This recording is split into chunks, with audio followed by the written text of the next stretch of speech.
താനൂർ കൊലപാതക കേസിൽ പ്രതികൾക്കായി സിബിഐ ഇന്ന് കസ്റ്റഡി അപേക്ഷ നൽകും. ശനിയാഴ്ച പ്രതികളെ കോടതിയിൽ ഹാജരാക്കിയിരുന്നെങ്കിലും കോടതി സമയം കഴിഞ്ഞതിനാൽ കസ്റ്റഡി അപേക്ഷ നൽകിയിരുന്നില്ല. റിമാൻഡിലായ പ്രതികൾ നിലവിൽ കാക്കനാട് ജില്ലാ ജയിലിലാണുള്ളത്. കൂടുതൽ വിവരങ്ങളുമായി രേഷ്മ ബാബു ചേരുകയാണ്. രേഷ്മ, ഈ താനൂർ കസ്റ്റഡി മരണത്തിലാണ് ഇന്ന് പ്രതികൾക്കായി സിബിഐ കസ്റ്റഡി അപേക്ഷ സമർപ്പിക്കുന്നത്. നടപടികളുമായി ബന്ധപ്പെട്ട മറ്റു വിവരങ്ങൾ കൂടി.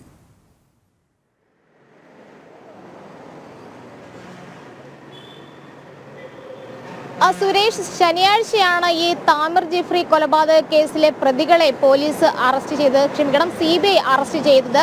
ശനിയാഴ്ച തന്നെ എറണാകുളം സിബിഐ കോടതിയിൽ ഈ 4 പ്രതികളെ 1 മുതൽ 4 വരെയുള്ള പ്രതികളായിട്ടുള്ള CPOമാരായിട്ടുള്ള ജിനേഷ്, ആൽബിൻ, അതോടൊപ്പം തന്നെ അഭിമന്യു, വിപിൻ എന്നിവരെ സിബിഐ കോടതിയിൽ ഹാജരാക്കിയിരുന്നു. അന്ന് പക്ഷേ കോടതിയുടെ സമയം കഴിഞ്ഞതിനാൽ കസ്റ്റഡി അപേക്ഷ സിബിഐ അന്വേഷണ സംഘത്തിന് നൽകുവാൻ സാധിച്ചിട്ടില്ല. അതുകൊണ്ടാണ് ഇന്ന് ഈ കസ്റ്റഡി അപേക്ഷ നൽകിക്കൊണ്ടുള്ള നീക്കങ്ങളിലേക്ക് സിബിഐ സംഘം കടക്കുന്നത്. നേരത്തെ റിമാൻഡ് റിപ്പോർട്ടിലടക്കം വലിയ രീതിയിലുള്ള ഗുരുതരമായിട്ടുള്ള ആരോപണങ്ങൾ തന്നെയാണ് സിബിഐ പ്രതികൾക്കെതിരെ ഉന്നയിച്ചിരുന്നത്. താമിർ ജിഫ്രി കൊല്ലപ്പെടാനായിട്ടുള്ള ഒരു പ്രധാനം, അല്ലെങ്കിൽ താമിർ ജിഫ്രിയുടെ മരണകാരണം എന്ന് പറയുന്നത് പ്രതികൾ മർദ്ദിച്ചതുകൊണ്ട് തന്നെയാണ് എന്നാണ് ഈ സിബിഐയുടെ റിമാൻഡ് റിപ്പോർട്ടിൽ പറഞ്ഞിട്ടുള്ളത്.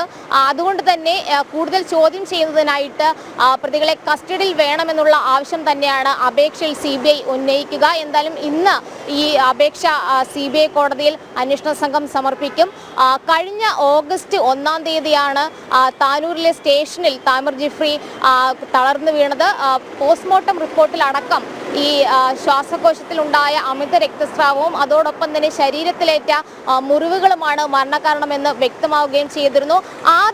ആദ്യം ഈ കേസ് അന്വേഷിച്ചത് ക്രൈംബ്രാഞ്ച് അന്വേഷണ സംഘമാണ്. പക്ഷേ ഈ കേസിൽ ഒരു പ്രതികളെയും അറസ്റ്റ് ചെയ്തിരുന്നില്ല. പിന്നീട് താമിർ ജിഫ്രിയുടെ സഹോദരനായിട്ടുള്ള ഹാരിസ് ജിഫ്രി നൽകിയ ഹർജിയിൽ ഹൈക്കോടതിയാണ് ഈ കേസ് സിബിഐക്ക് കൈമാറിക്കൊണ്ടുള്ള ഉത്തരവ് പുറപ്പെടുവിച്ചത്. അതും കഴിഞ്ഞ സെപ്റ്റംബറിൽ. തുടർന്നാണ് സിബിഐ അന്വേഷണ സംഘം കേസ് ഏറ്റെടുത്തുകൊണ്ട് നിർണായകമായിട്ടുള്ള നീക്കങ്ങളിലേക്ക് കടന്നത്. ഈ കേസിലെ ആദ്യ അറസ്റ്റാണ് ശനിയാഴ്ച നടന്നത്. എന്തായാലും കൂടുതൽ ചോദ്യം ചെയ്യുന്നതിനും തെളിവ് ശേഖരണത്തിനും വേണ്ടിയിട്ട് പ്രതികളെ കസ്റ്റഡിയിൽ ആവശ്യമുണ്ട് എന്നുള്ളൊരു നിലപാടായിരിക്കും അന്വേഷണ സംഘം കോടതിയിൽ സ്വീകരിക്കുക. ഇന്ന് ഇതിന്റെ നടപടിക്രമങ്ങൾ സിബിഐ കോടതിയിൽ നടക്കും. സുരേഷ്, കൊച്ചിയിൽ നിന്നും രേഷ്മയാണ് വിശദാംശങ്ങൾ നൽകിയത്.